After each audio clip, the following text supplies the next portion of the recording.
Om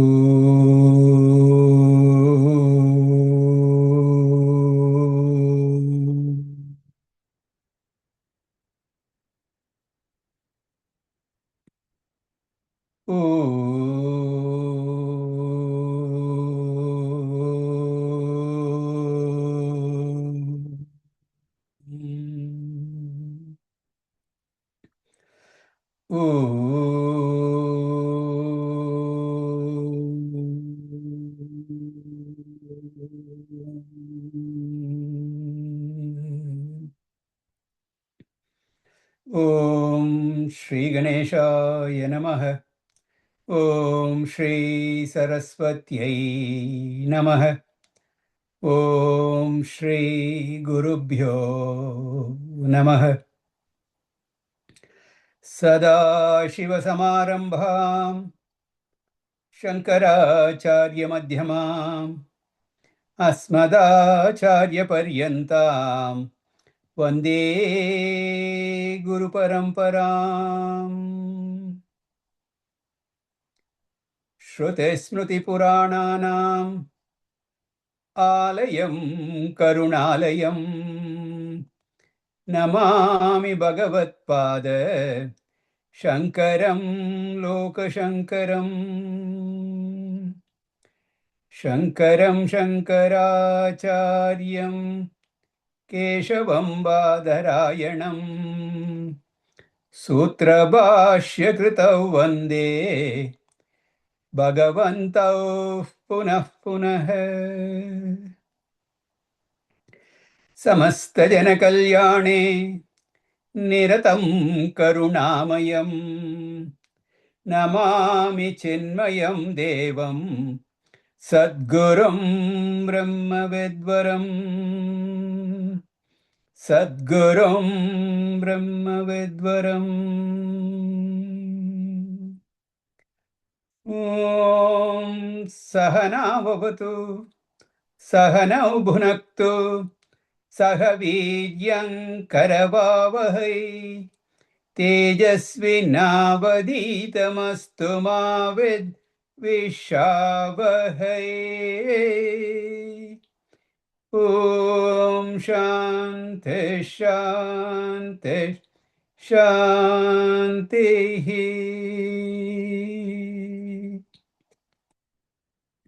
Sarva Vedanta Siddhanta Gocharam Tamagocharam Govindam Paramanandam Sadgurum Pranatosmyaham Sadgurum Pranatosmyaham.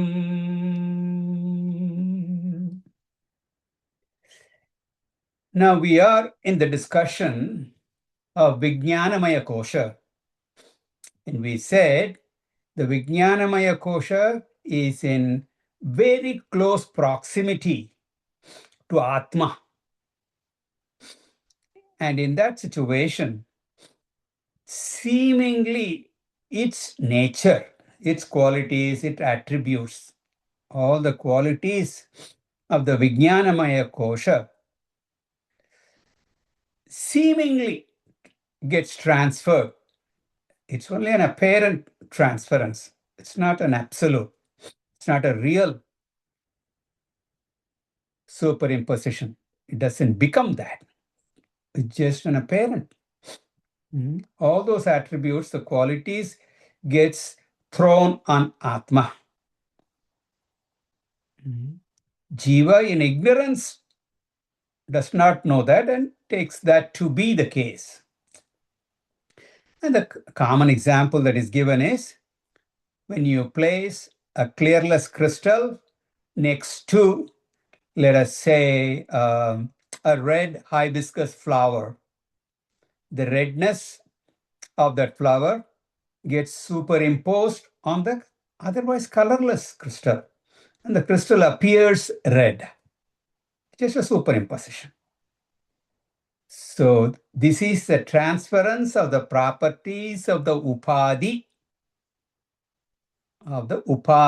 onto the upahitam.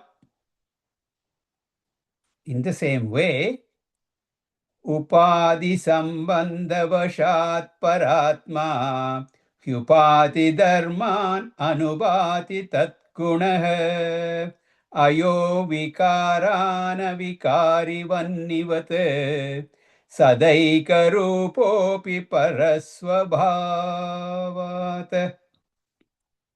Because of the association with the upadi, the properties of the upadi seemingly, apparently appear on the upahitam. Properties of the Vijnanamaya kosha gets thrown, superimposed onto that Chit Atma, the self. Now the student raises a doubt, raises a question.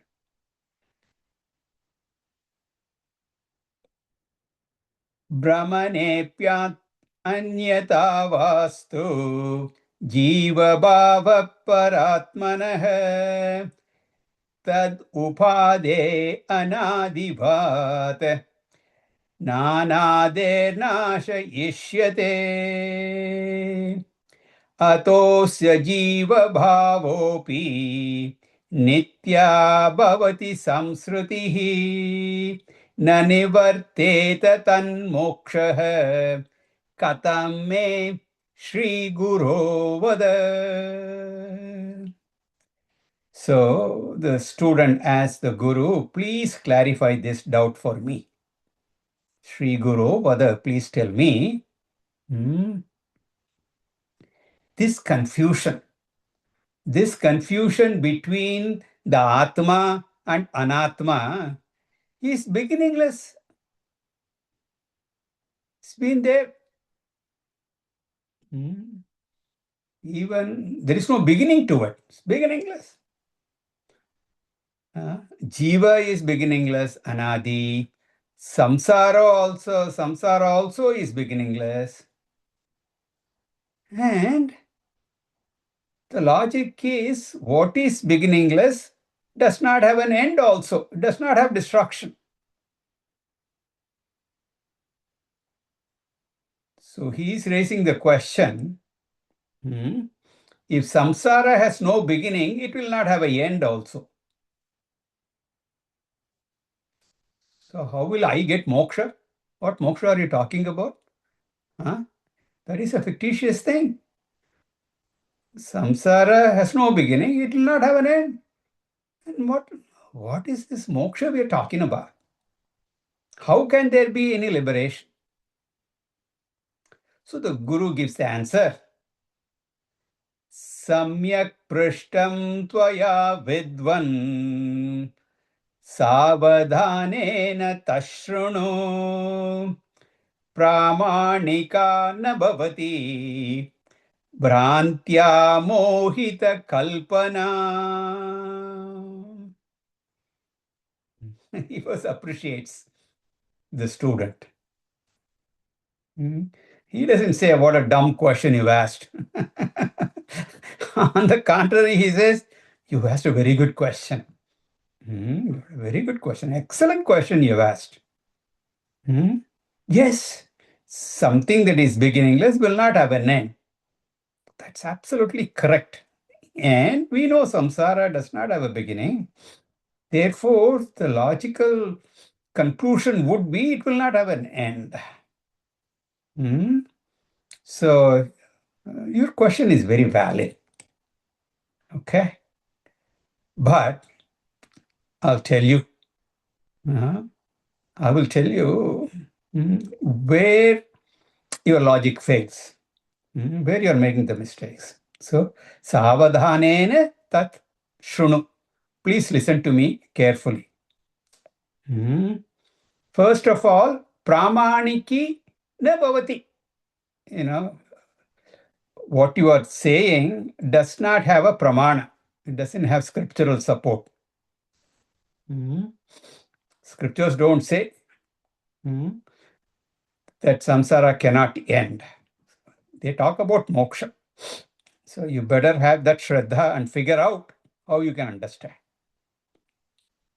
The second point, more importantly, you raised a logical issue. And so we have to satisfy that logical question with a logical answer. So the teacher says anything that is erroneously superimposed due to ignorance, delusion, etc., that is not real. So the upadhi, it's not real. Then the identification you have with that unreal thing is due to ignorance. And that is what is causing bondage to you.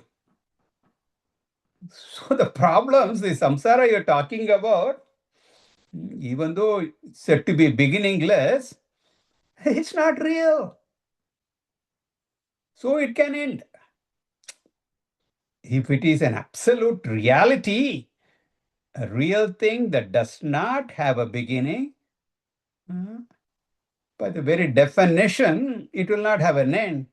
But what we are talking about here, the samsara, etc., they're not real. They are mithya.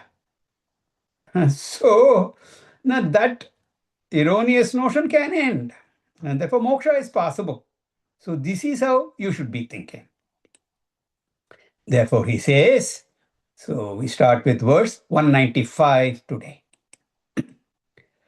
Bhrantim vina tvasangasya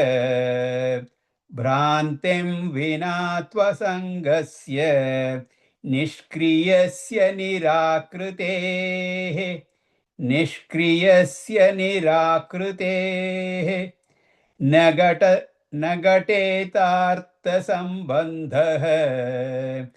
घटेतार्थसम्बन्धः न भासो नीलतादिवत् न भासो नीलतादिवत्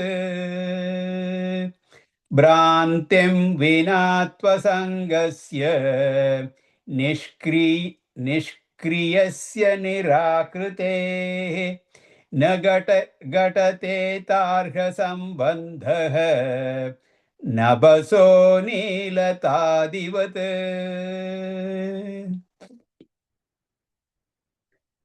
So we do know one group of objects, normally things with a beginning. Things that have a beginning will have an end.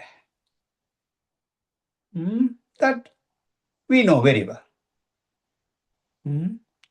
Everything in the creation, they have a beginning. Therefore, it will have an end. And we also know there is something without a beginning and without an end. There is one entity, and that is Atma.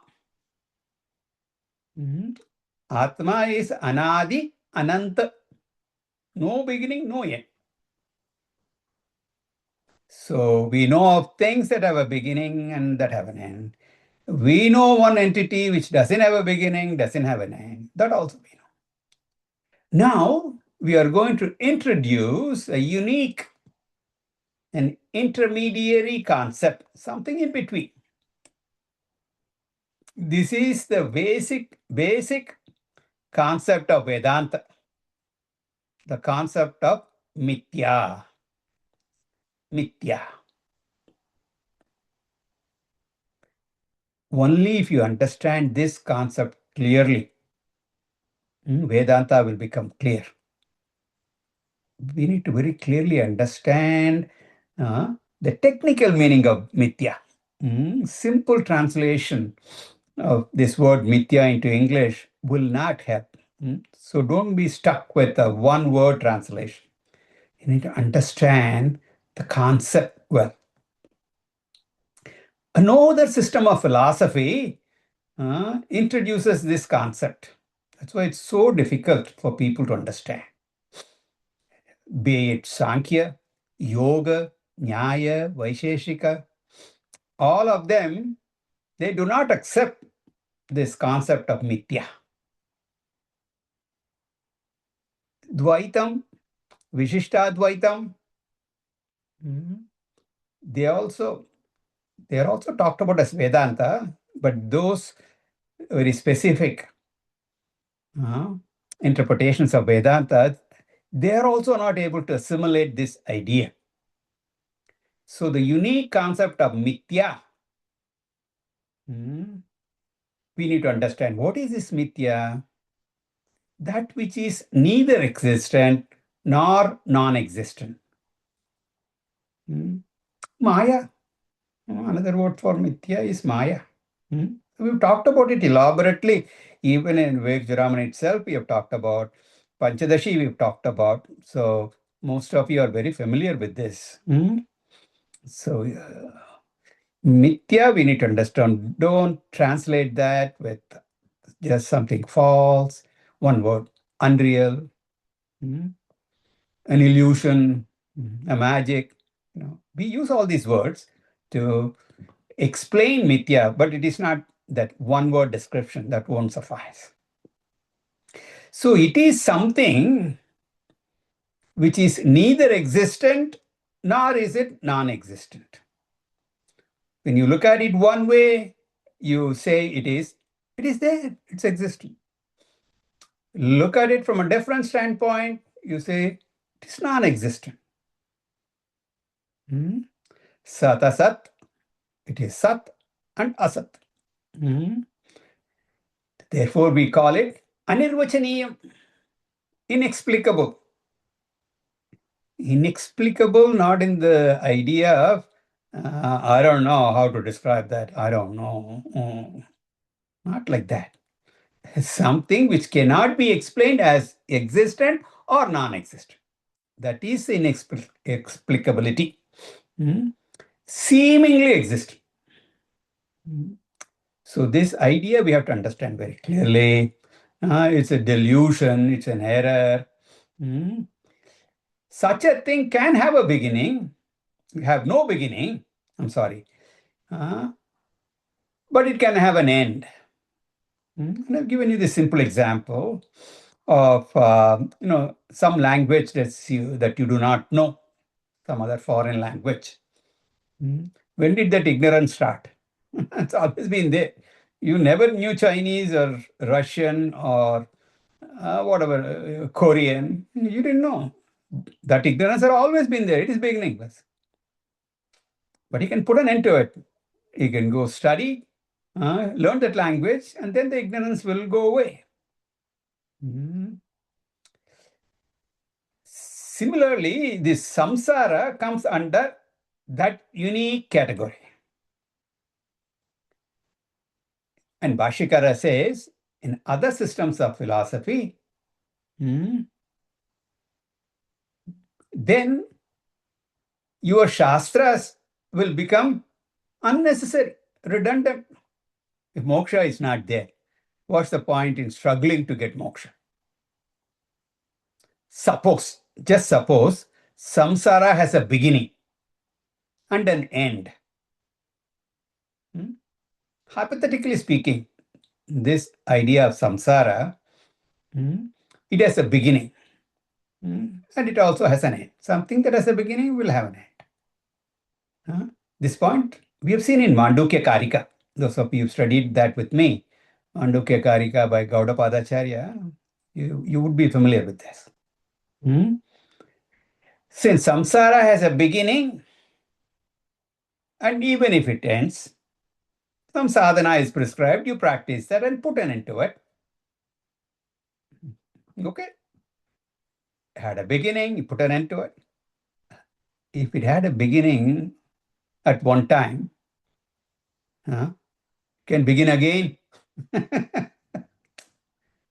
All right? You are saying it at a beginning. And with great effort, you have put an end to it. Fine. Good for you. Congratulations. But because it had a beginning, it can come back again. Then you are bound again. What kind of a moksha is this? That's a temporary phenomenon. You are relieved for a little while. This is how people who have some trouble, they sleep it off, drink it off. When you wake up, the problems have not gone away. Huh? For the time period. The temporary thing, temporary fix is no fix. So, what good is that moksha? So, moksha that began with the end of samsara, that moksha will end when samsara crops its ugly head again. That is one. As a beginning, as an end. Now, look at the other case. It is beginningless. Huh? And it's also endless. So, no beginning, no end. Suppose you pass it, these are hypothetical discussion. We are looking at all various possibilities, and then we're going to rule them out. Supposing it is beginningless, it's no beginning, and it doesn't have an end also. If that were the case, why all this struggle? However much you try, it's not going to end. Why waste time? Correct? So, both these ideas has a beginning and an end, then you not solve the problem. If it is beginningless and endless, you will never achieve what you want. So, it cannot be either of these two. And our Shastras keep talking about samsara can end. You can gain moksha. They talk about that. So the only way that is possible is it belongs to this unique category. Mithya is defined as that which is beginningless, but which has an end. So samsara is an entity like that. It is beginningless, but you can put an end to it. Then moksha will be eternal moksha. In all other systems of philosophy, either moksha is impossible or it is impermanent. Either way, it is useless. Okay, so samsara has to be something that is beginningless but will have an end. And further, to prove that Atma cannot have samsara, Shankaracharya takes the help of Shastra Pramanam, which defines the nature of Atma, nature of consciousness. He says consciousness is asangaha, nishkriyaha, nirakritah. Asanga means no relationship, relationless, no sangha, no association, unattached, untainted, nothing sticks to it. All the thoughts can exist in consciousness, but those thoughts cannot taint the consciousness. Just like all objects are in space, but those objects do not contaminate space. Light is there and you see various objects in the light. You may even see some dust particles in that light. But none of them will taint, will touch, will not contaminate light. Thus, akashavat, like space, prakashavat, like light. Atma also pervades everything, but it is not polluted. It's not tainted, it's not contaminated by anything. Therefore, it is asangah, nishkriyah, no action, motionless, it doesn't move about. The body moves, mind, thoughts, they move. But Atma doesn't move, consciousness does not move. It's motionless. Nirakritah, akritah means form. So it is formless. Therefore, for that untainted, motionless, formless consciousness, artha sambandha na gateta. It is impossible to have association with anything. Consciousness cannot have association with the body, with the mind, or anything.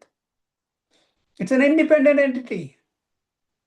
And in that, bodies appear, disappear. All that happens, they don't affect consciousness. Therefore, Bhrantim Vina Artha Sambandha na gateta. Without some Bhranti, delusion, confusion, illusion, no association is possible for consciousness. The rope can never become a snake. If you are seeing a snake, that has to be an error only. Only mistakenly taken rope can become a snake.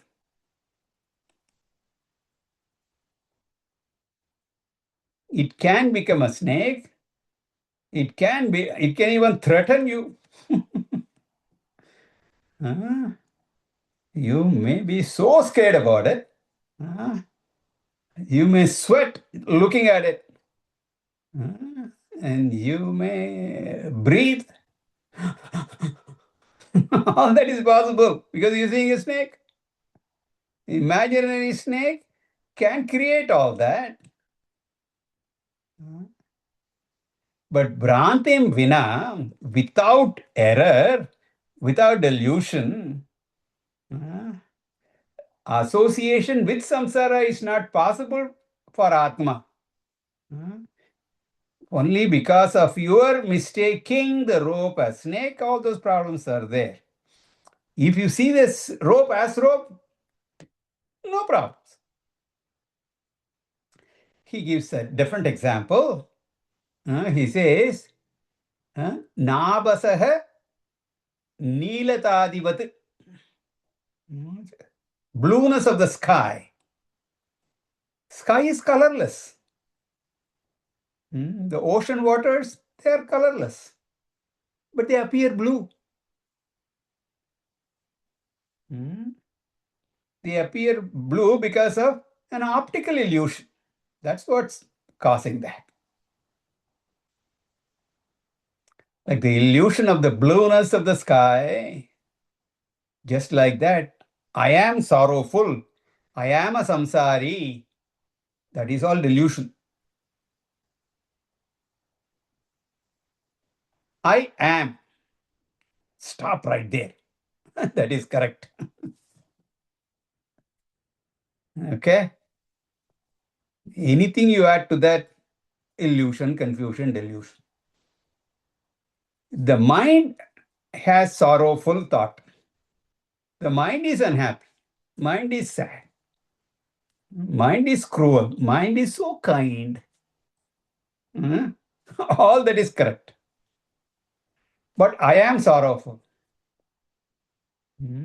I am miserable. I am wonderful. All of them are Bhranti. Mistake only. So this idea of mithya, illusion, maya, etc., we have to understand unique concept in Vedanta. Continuing, he says, Swasya drashtor nirgunasa Swasya drashtor nirgunasya kriyasya Swasya drashtor nirgunasya kriyasya Pradyak bodhananda rupasya buddhehe Pratyabodhananda rupasya buddhehe Bhrantya prapto jiva bhavo na satyah Bhrantya prapto jiva bhavo na satyah Mohapaye nastya vastu swabhavat. Mohapaye nastya vastu swabhavat. Swasya drashtar nirgunasya kriyasya. Pradyagbodananda rupasya buddhe. Brantya prapto jiva bhavo na satyah. Mohapaye nastya vastu swabhavat. The last shloka, the last verse, previous verse, is further elaborated here to show that samsara comes under this unique, this peculiar category. What is strange about this? It is neither anadi ananta. It is not anadi, it is not beginningless, it is not ananta, it is not endless.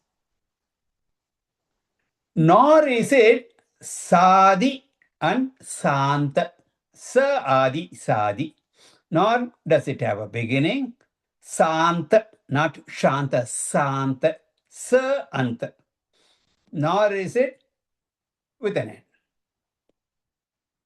It is anadi sant. It is beginningless, but it has an end. You cannot talk about its beginning because it's really not there. It's a fictitious entity. It is an appearance. It's an illusion. But upon inquiry, it will disappear. It ends. This is actually a very big topic. Shankaracharya just gives a hint here. It's a unique category, peculiar one that has no beginning, but it has an end.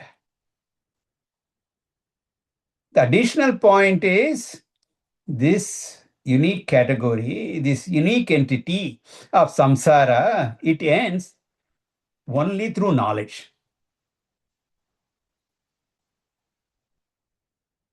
It ends only through knowledge. Only knowledge only can put an end to it. Because that snake that you are seeing on the rope, how can it end? When you gain the knowledge of rope as it is, this erroneous knowledge will cease. A real snake you can put an end different ways. You can take a knife, kill it, or you can run away. An illusory snake that has come due to ignorance can be removed only through knowledge. It's an illusion. So every mithya vastu can be destroyed through knowledge. That's further explained here. Swasya jiva bhavaha brantya praptah. Jiva bhava, that I am a jiva, the notion that I am a jiva, or samsara. When you say I am a jiva, I take all the limitations of the jivatva and I struggle with that. That is samsara. So jiva bhava means samsara, a limited individual. This limitation, like mortality, etc. Brantya praptah. It's come about because of Bhranti, misconception, delusion. And that is due to lack of inquiry. You've not dug into that. You've not questioned yourself, is it really true or not? You've not thought about it. That's all. Only through delusion, we take ourselves for granted. This is what I am. We will inquire into everything in the creation. Lot of scientific research is going on. Everybody wants to know. There are people digging into everything, scientific research. But very few people ask the question, who am I? That kind of self-inquiry, very few. Quite a few people never ask. Because they say, I know very well who I am. What you talking about? I know who I am. There ends the matter. Uh, in fact, we do not know ourselves clearly. That is the truth. So, Brantya Praptah, we are deluded. That Branti is Buddhehe. That delusion, confusion is in the Buddhi. It's an intellectual problem. Intellectual problem. For an intellectual problem, where should the solution lie? Should be an intellectual solution only.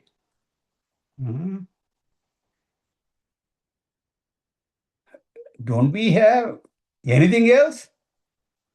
No. An intellectual problem has to be solved through intellectual answers, inquiry, etc. So Shankaracharya makes it very clear. Buddhehe Brantya. So only the Branti, the delusion, is intellectual. Samsara has come to swasya. The samsara has come to me because of this intellectual problem. The Atma, the self, is drashtuhu. So witness of everything, witness of thoughts. Nirgunasya, beyond all gunas. Akriyasya, beyond all actions. Pradyag bodha ananda rupasya is of the nature of inner consciousness and bliss. The idea is that through intellectual confusion alone, samsara has come to oneself. Oneself, that self which is the witness, propertyless, actionless, subjectively experienced as knowledge and bliss, that Atma is erroneously perceived. It is an error. It's confusion, mistake.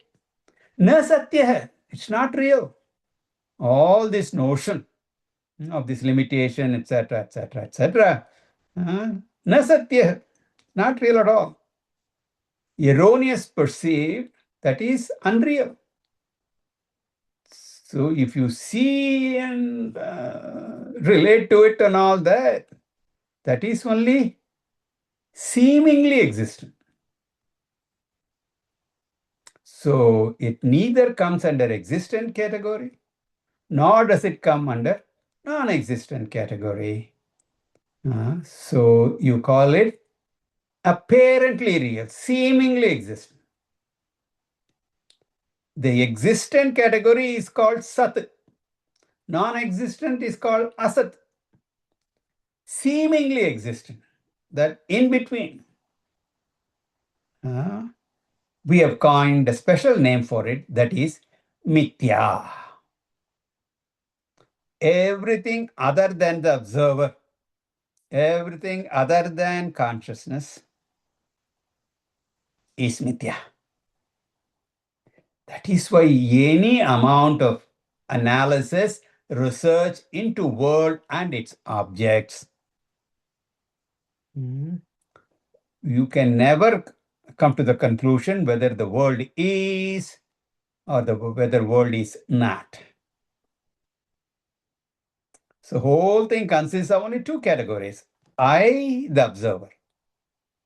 Satyam, real. Everything else, mithya, unreal. Sounds so simple.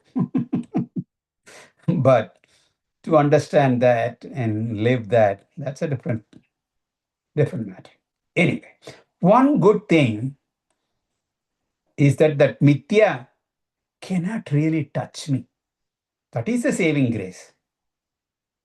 Mithya cannot affect Satyam. The dream and everything that happens in the dream, it does not affect the waker.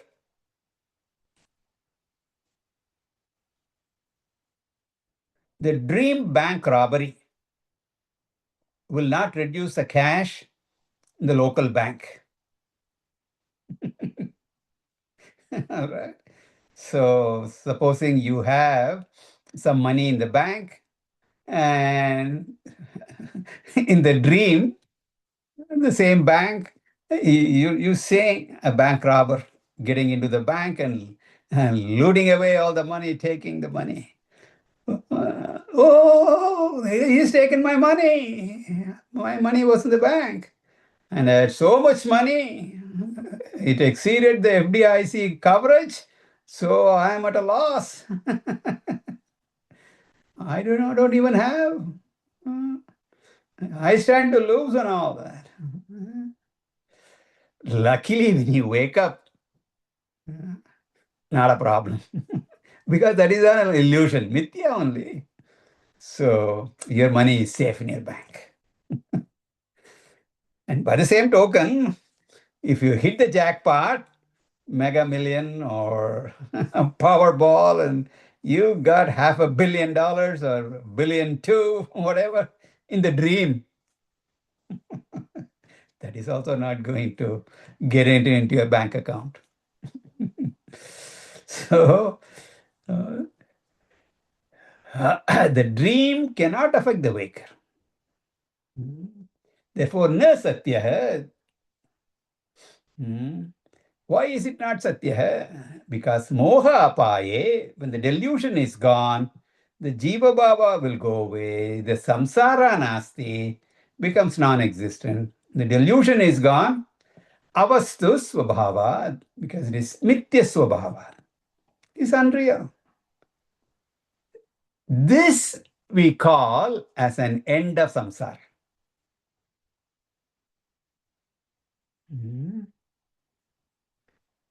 The end of the snake. The snake is gone. Snake didn't go anywhere. You start seeing the rope, that's all. Other people may say that the snake went away. The wise person does not say that. He says there was no snake at all. End to end, no snake. If you say the snake has ended, that means you had accepted that there was a snake. So you cannot even say that samsara ended. You were never a samsara. You are always free. So a truly liberated person will say, I am liberated, I was liberated, I will ever be liberated. I was never a samsara. Na dharmo, na charto, na kamo, na moksha. Chidananda rupa shivoham shivoham. Continuing. यावद्भ्रान्तेस्तावदेवस्य सत्ता यावद्भ्रान्तेस्तावदेवस्य सत्ता मिथ्याज्ञानो जृम्भितस्य प्रमादात् मिथ्याज्ञानो जृम्भितस्य प्रमादात् रज्ज्वां सर्पो भ्रान्तिकालिना एव रज्ज्वां सर्पो भ्रान्तिकालिना एव भ्रान्तेर्नाशेनैव सर्पोऽपि तद्वत् भ्रान्तेर्नाशेनैव सर्पोऽपि तद्वत् यावद्भ्रान्तेस्तावदेवस्य सत्ता मिथ्याज्ञानो जृम्भितस्य प्रमादात् रज्ज्वां सर्पो भ्रान्तिकालीन एव भ्रान्तेर्नाशेनैव सर्पोऽपि तद्वत्. How long will this samsara continue? It can come a minute too soon. I've been struggling with this ever since I was born. When will I get moksha? When will I get moksha? Who should decide that? We've said Anything that is in error is nourished by non-inquiry. So samsara will end when that non-inquiry ends. I have to start inquiry.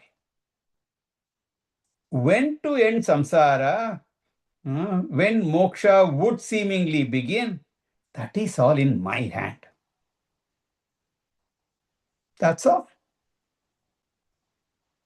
I choose to nourish the samsara by successfully avoiding Vedantic inquiry.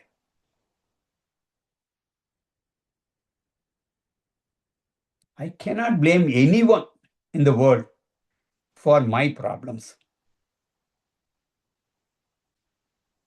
Same idea we've seen. Uddaret atmanat atmanam. So you have to do something about it. If you cry in front of the Lord, oh Lord, you don't have any compassion.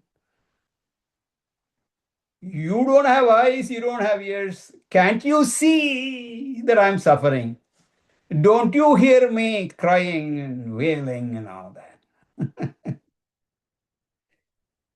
What will Bhagavan say? He will say, it's not in my hands, it's in your hands. You are enabling samsara to continue.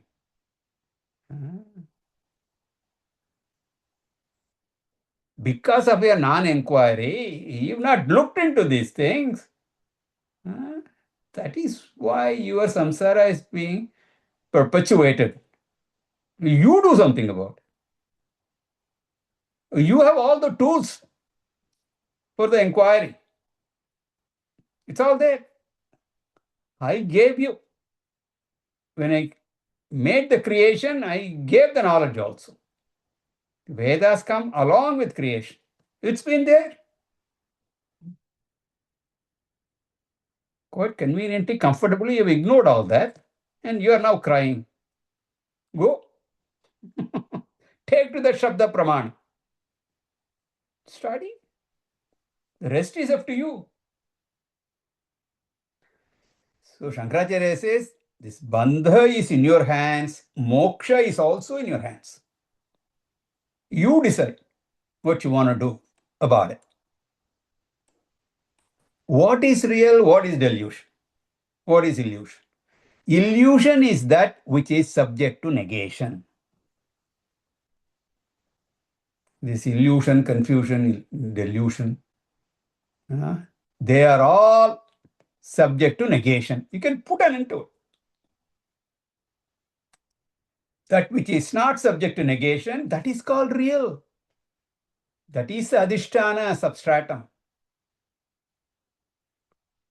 So if you conduct an inquiry, and even after inquiry, the existence of that thing is proved, then we say that is real. On inquiry, you find it's not like that. Then you will call that an illusion. So you do.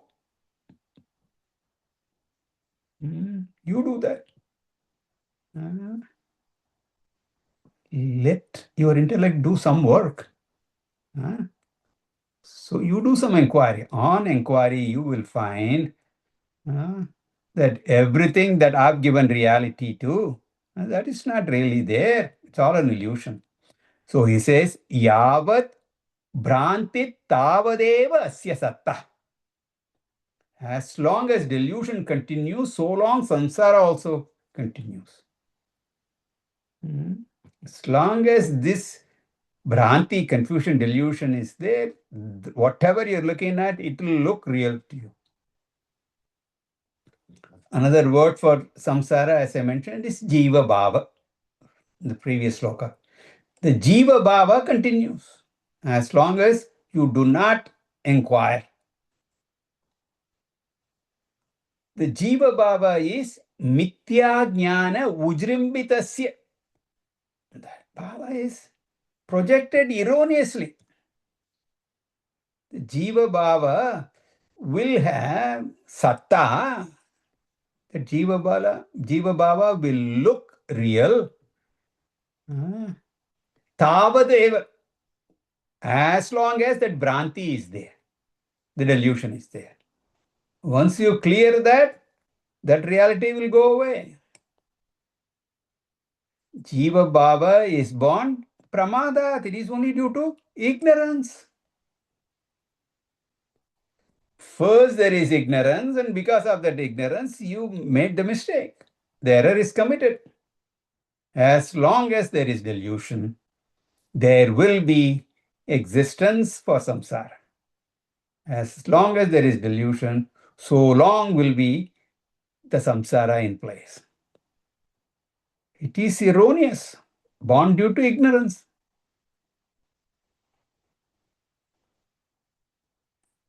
He now gives a well-known example. There's no Vedanta without rope and snake. When there is a rope and sufficient light is not there, you mistake it for a snake. The mistaken snake or the rope mistakenly appearing as a snake is Rajju Sarpaha, rope snake. Very important concept in Vedanta. Therefore, he says Rajwam Sarpaha, the snake on the rope. The erroneously projected snake on the rope exists. Bhranti Kalina eva, only during the time of delusion. Its existence is well nourished by your illusion, delusion, confusion. Therefore, as long as you sustain such a delusion, so long the snake will be. Suppose you run away from the place, close the room and lock it.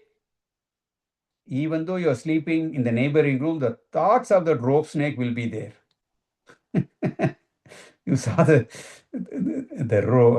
snake on the rope and you ran away from it to the next room, close everything. But then you will get a dream. that snake in the neighboring room will come into your room. It will lie through a little crack at the bottom of the door. It will haunt you. Only when you see that it is not a snake, it's only a rope, all your suffering will end. So, how many means for moksha are there? How many paths are there? Karma marga, bhakti marga, jnana marga, yoga marga. The snake can go away only by one method, by you gaining the knowledge of the rope. Get a flashlight and then throw some light on it. It's not a snake, it's a rope. In the same way, moksha is gained only through jnanam. Karma, bhakti, yoga, all that, they're all there. They have a role to play in preparing you for this jnana. But for gaining that knowledge, only jnana marga. That there is no snake at all, there is no mithya snake. The samsara is fake. I am the real one. That you can gain only through knowledge.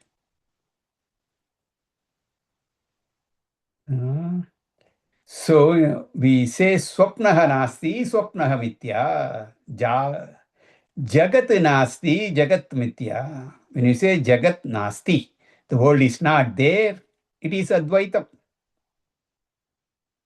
The only thing that is there is you. Therefore, sarpopi naiva tadvat, snake is not there. Also, in the same way, samsara nasti. It does not exist in the wake of knowledge. So you better gain that knowledge.